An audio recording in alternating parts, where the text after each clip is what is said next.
नमस्कार, आप देख रहे हैं न्यूज एंटी करप्शन भारत। किसी के मृत्यु पर रिप नहीं बल्कि हार्दिक श्रद्धांजलि कहना चाहिए।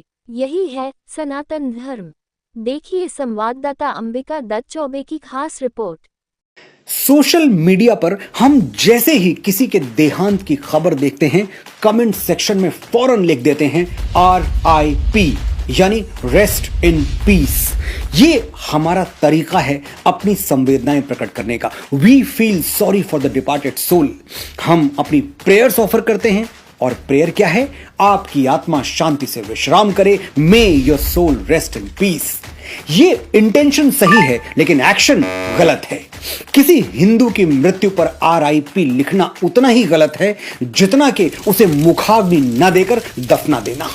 मैं एक हिंदू हूं, मेरा अधिकार है कि पंच तत्व से बने मेरे शरीर को मृत्यु के बाद चिता की अग्नि में स्वाहा कर दिया जाए।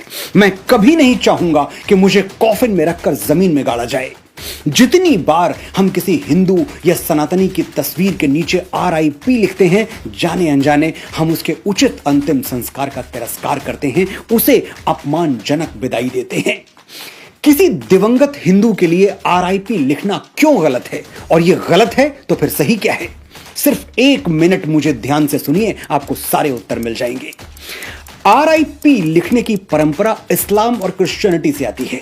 वो कयामत के दिन में विश्वास करते हैं, जिसे रोजे महशर या जजमेंट डे भी कहा जाता है।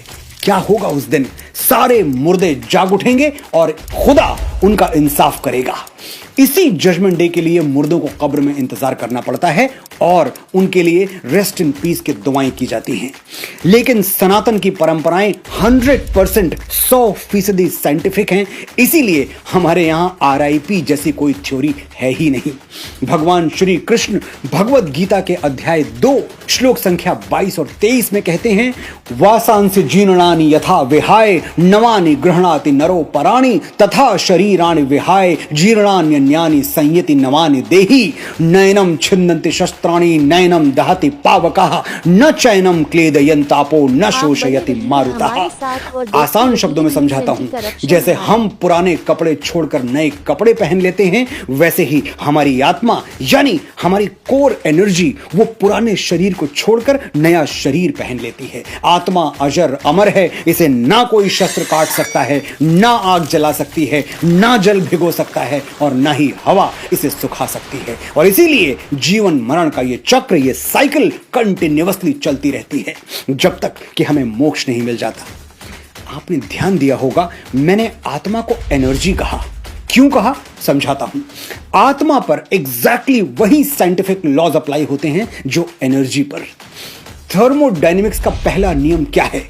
Energy can neither be created nor destroyed but can only change form, यानी ऊर्जा को न बनाया जा सकता है न मिटाया जा सकता है, बस इसे एक रूप से दूसरे रूप में परिवर्तित किया जा सकता है।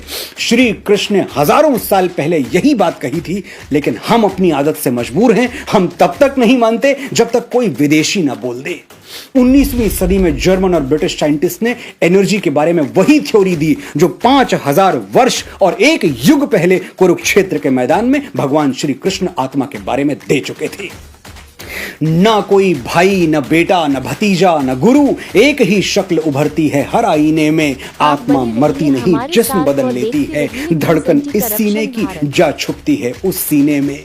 जिस्म लेते हैं जन्म, जिस्म फना होते हैं, और जो एक रोज फना होगा वो पैदा होगा। एक कड़ी टूटती है, दूसरी बन जाती है, खत्म ये सिलसिलाए जिंदगी, फिर क्या होगा? कैफी साहब ने लिखा था। हमारे यहां आत्मा मरती ही नहीं तो कब्रों में आराम क्या करेगी? ये रेस्ट इन पीस की थ्योरी इस्लाम और क्रिश्चियनिटी के लिए सही होगी, हमारे लिए नहीं है। हम किसी जजमेंट डे, किसी रोजे कयामत का इंतजार नहीं करते। एक शरीर छोड़ते ही हम दूसरा शरीर धारण कर लेते हैं और चरैवेति के सिद्धांत पर चलते रहते हैं। Rest in peace does not do justice to a Hindu soul. मैं बड़ी विनम्रता से निवेदन करता हूं, RIP लिखने से पहले ये जरूर देख लें कि कहीं आप ये प्रार्थना किसी हिंदू के लिए तो नहीं कर रहे, क्योंकि इससे उसकी आत्मा को शांति तो नहीं मिलेगी, हां कष्ट जरूर होगा। तो फिर क्या लिखना चाहिए?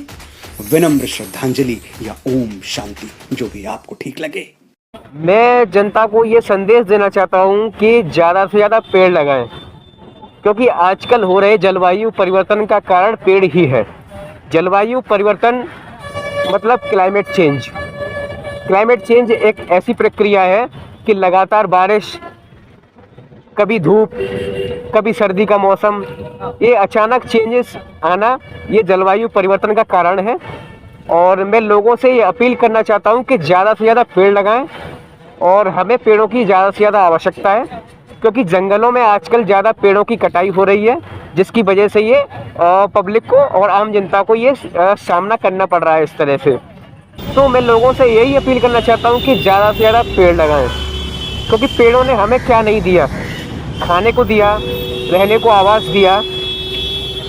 मैं जनता को ये संदेश देना चाहता हूँ कि ज़्यादा से ज़्यादा पेड़ लगाएं, क्योंकि आजकल हो रहे जलवायु परिवर्तन का कारण पेड़ ही है।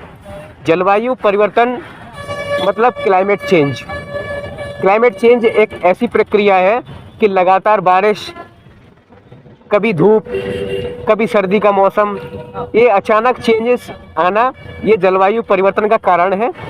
और मैं लोगों से ये अपील करना चाहता हूँ कि ज़्यादा से ज़्यादा पेड़ लगाएं, और हमें पेड़ों की ज़्यादा से ज़्यादा आवश्यकता है, क्योंकि जंगलों में आजकल ज़्यादा पेड़ों की कटाई हो रही है, जिसकी वजह से ये पब्लिक को और आम जनता को ये सामना करना पड़ रहा है इस तरह से। तो मैं लोगों से यही अपील करना चाहता हूँ कि ज़्यादा से ज़्यादा पेड़ लगाएं, क्योंकि पेड़ों ने हमें क्या नहीं दिया,